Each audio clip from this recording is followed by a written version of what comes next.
Ledakan dahsyat terjadi diduga di bangunan Istana Kebudayaan di Bahmut. Tentara bayaran Rusia menuduh ledakan ini akibat serangan roket Ukraina. Rekamannya beredar di Telegram pada Selasa, 18 April 2023.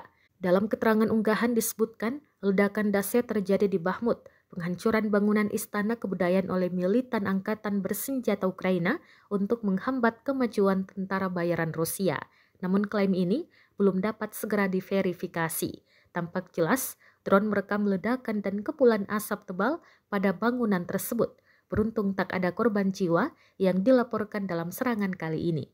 Di lain sisi, militer Ukraina melaporkan pertempuran berdarah yang belum pernah terjadi sebelumnya dalam beberapa dekade terakhir yang terjadi di kota timur Bakhmut.